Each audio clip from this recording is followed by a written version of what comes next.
नमस्कार, स्वागत है आपका। मैं हूं आपके साथ आसिफ खान। इस वक्त हम अट्टा पे मौजूद हैं। कोरोना के मामले बहुत तेज़ी से बढ़ रहे हैं। 1,70,000 के पार पहुंच चुका है। हर रोज़ एक नया रिकॉर्ड बन रहा है और पहले के रिकॉर्ड को ध्वस्त वो कर रहा है। लोग बहुत डरे हुए हैं। ऐसे में घर भी चलाना है अपना, चूल्हा भी चलना चाहिए और काम भी करना है, अपनी जान भी बचाना है। ऐसे में कई इंडस्ट्री ऐसी है जो बहुत ज़्यादा प्रभावित हुई है, उनको बड़ा नुकसान हुआ है। इसमें भले ही टूरिज़्म से जुड़ी जो लोग हैं, कारोबार कर रहे हैं, उनको भी नुकसान हुआ है। लोग क्योंकि अब एक जगह से दूसरी जगह नहीं जा रहे हैं। इसी में के ऑटो रिक्शा चलाने वाले बहुत बड़ी तादाद में दिल्ली एनसीआर में हैं, जो अपना काम करते हैं यहाँ पर। खुद का काम है, इनका ऑटो चला रहे हैं, नौकरियाँ नहीं कर रहे हैं, नौकरियाँ इस वक्त है नहीं। तो एक बहुत बड़ी इनका भी भूमिका है। भारत की जो अर्थव्यवस्था उसमें रोज़गार में किसी के पास जा नहीं रहे, रोज़गार के लिए, नौकरी के लिए खुद अपनी नौकरियां कर रहे हैं और अपने घर को चला रहे हैं। लेकिन इस वक्त इनके सामने भी बहुत बड़ा संकट खड़ा हो गया। ये दोबारा कोरोना जब बढ़ा उसके चलते, क्योंकि ऑटो सारे खड़े हुए हैं, सवारियां आ नहीं रही हैं, सवारियां इनको मिल नहीं रही हैं, लोग बहुत कम निकल रहे हैं, अपनी सवारियों से निकल रहे हैं, ऑटो में या प्राइवेट वाहनों में चलना एहतियात उसको लेकर बरत रहे हैं। इनसे बातचीत करते हैं कि क्या काम पे फ़र्क पड़ा, क्या इनके सामने अब दिक्कतें आ रही हैं। भैया एक बात बताइए, अब फिर से कोरोना के इतने मामले बढ़ गए, सवारियां मिल रही हैं पहले की तरह? नहीं, नहीं सर, नहीं मिल अभी रही तक है। बोहनी भी नहीं हुए।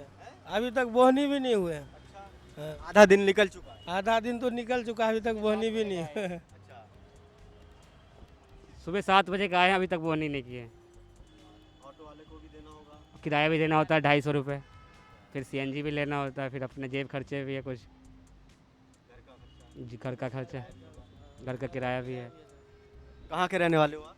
बिहार के दरभंगा डिस्ट्रिक्ट। बिहार के। यहाँ घर भी किराए पे ले रखा होगा। जी, घर भी एक बात बताइए, फिर से कोरोना बढ़ा तो लोग कम मिल रहे हैं, बहुत कम मिल रहा है अभी तो। कम हो गए। अभी बहुत कम हो गए। तो फिर कैसे चलेगा काम?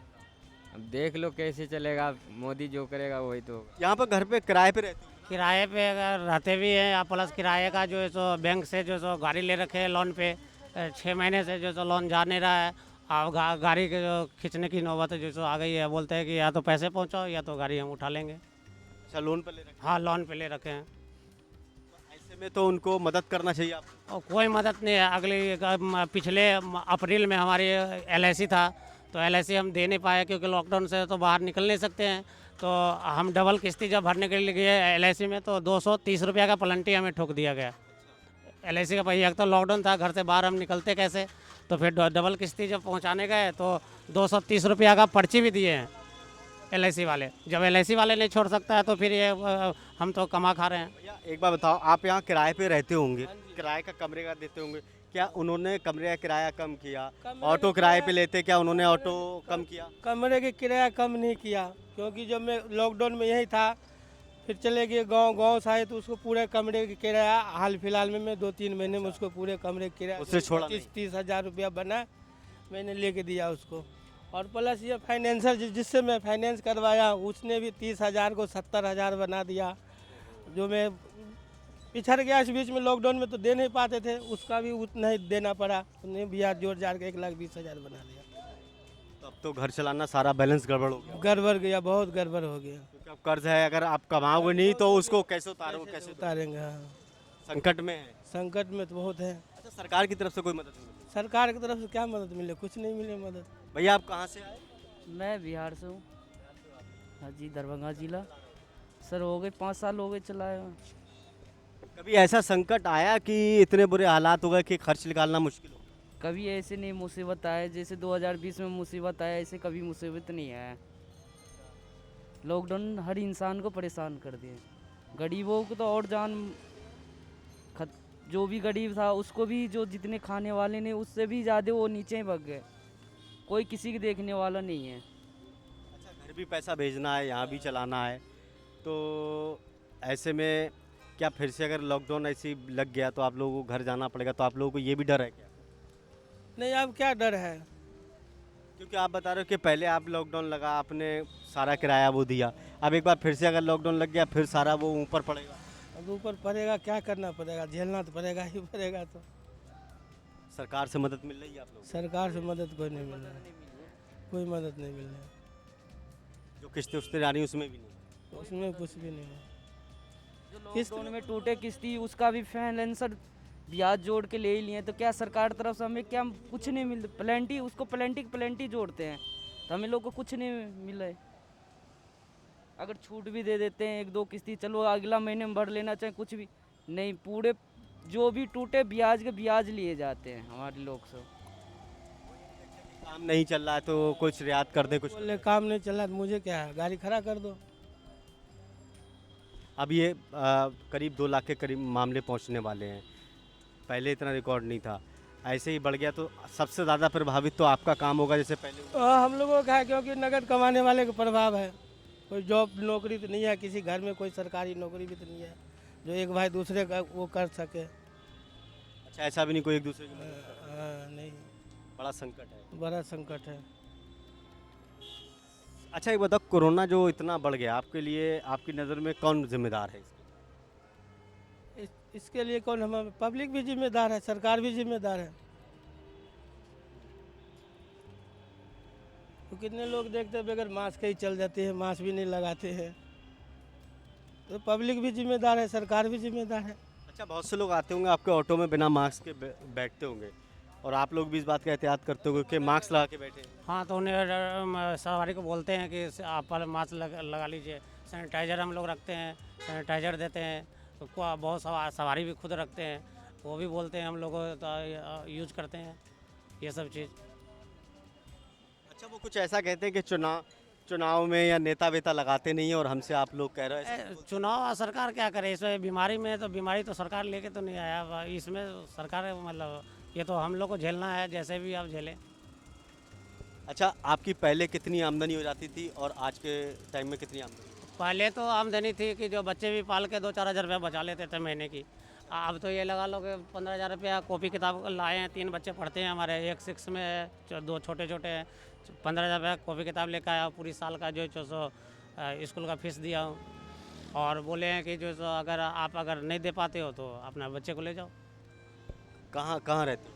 हम ये सेक्टर 18 में ही रहते हैं, जे कॉलोनी में रहते हैं। आप यूपी में रहते हो? यूपी में। नोएडा में? हाँ, तो नोएडा में सरकारी स्कूल में नहीं पढ़ाते आप? सरकारी स्कूल में पढ़ाते हैं, मतलब जो तो अब ये वो उतनी प्रूफ नहीं था, उतनी ये नहीं था, कहीं कुछ साधन नहीं है। सरकारी स्कूल में बहुत बुरा हाल है। वो सरकारी स्कूल में बुरा हाल है।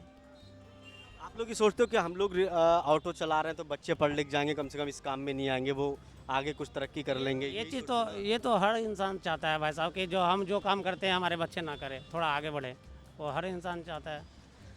सबसे ज़्यादा तो जो माँ बाप झेल रहा है, बच्चे का दिक्कत हो गया, पढ़ाई लिखाई सब बंद है।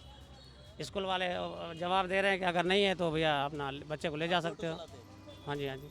आप भी कहाँ से आए? बिहार से आप कब से चला रहे हैं? ऑटो चला रहे हैं, 7-8 साल से चला रहे हैं।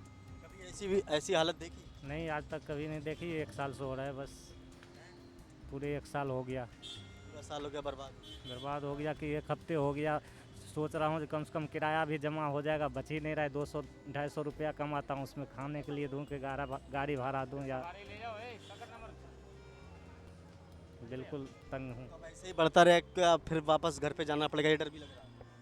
तो जाना ही पड़ेगा, यहाँ पेट भी नहीं पाल लेगा तो क्या करेगा। अच्छा, आप लोग जैसे बिहार से आए, यहाँ पर काम कर रहे हैं, काम थोड़ा जम गया, वहाँ पर कुछ रोज़गार है नहीं, तो आपको ये डर भी लग रहा है अगर लॉकडाउन लग गया तो फिर से हमें बिहार जाना पड़ेगा, वहाँ पर काम धाम है नहीं, तो एक बार फिर से ज़िंदगी फंस जाएगी? ऐसा है ना, यहाँ हम यहाँ बैठने में और घर पे बैठने में बहुत का फ़ायदा है।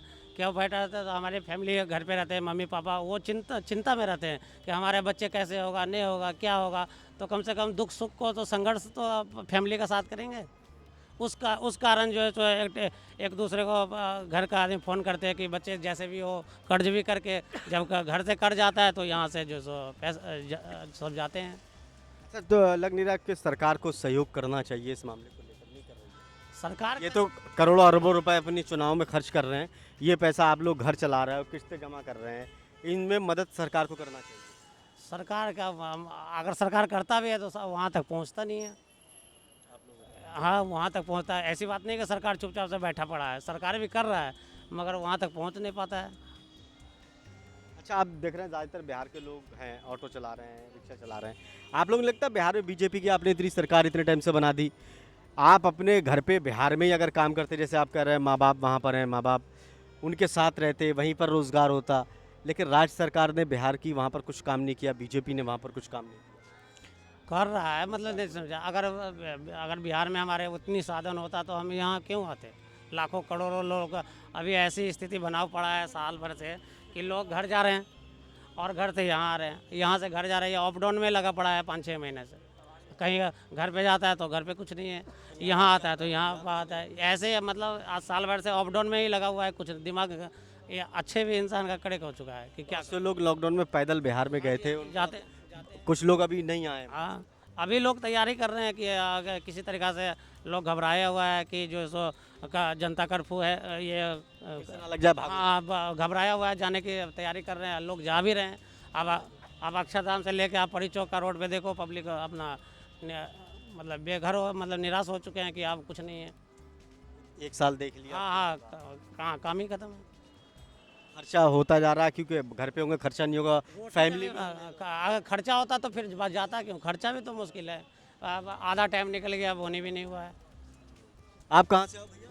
बिहार से 1 साल से ऑटो चला रहा हूँ तब से ही मामला ही खराब हो गया। जी। पहले मैं मुंबई में चलाता था, फिर मैं वहाँ से बिहार गया लॉकडाउन में, फिर लॉकडाउन था ही, फिर मैं आ गया नोएडा। यहाँ भी आया तो वैसे ही है। ये ऑटो वालों की पीड़ा, ये हम दिखा रहे हैं सिर्फ एक नज़ीर, लेकिन सरकार को जो है ना इनके बारे में सोचना चाहिए। देख रहे हो सारे ऑटो यहाँ लाइन से खड़े हुए हैं। ये कभी ऐसे खड़े नहीं रहते थे, एक के बाद एक आते थे जाते थे, सवारियाँ इनको मिल जाती थी। लेकिन आज के वक्त में सारे खड़े हैं क्योंकि 2 लाख के करीब मामले पहुँच चुके हैं। तो अब इनको भी डर है, क्या करें, 1 साल से काम नहीं चल रहा है। बिहार में फिर जाने की लोग सोच रहे हैं कि क्या करें, घर चले जाएं, बोनी बट्टा हो नहीं रहा है, किराया इसका चढ़ रहा है, 250 से 300 रुपये पर डे के हिसाब से जिनका ऑटो है उनको देना पड़ता है, सीएनजी डलवाना पड़ती है। तो बेरोज़गारी एक बार फिर से बढ़ेगी। राज्य सरकारें बिहार की, उत्तर प्रदेश की रोज़गार इतना दे नहीं पा रही हैं, लोग वहाँ से आ रहे हैं। अब इनका कहना है कि घर का किराया देना है, बच्चों का देना है, घर चलाना है, ऑटो का निकालना है, जिन्होंने ऑटो फाइनेंस करा रखे है उसकी किस्त देना है, जो किराए पे चला रहे हैं उनको किराए का भी किस्त निकालना है रोज़ की। तो ऐसे में ये क्या करें, तो फिर क्या करें, इनके आगे रोज़ी रोटी का संकट खड़ा है।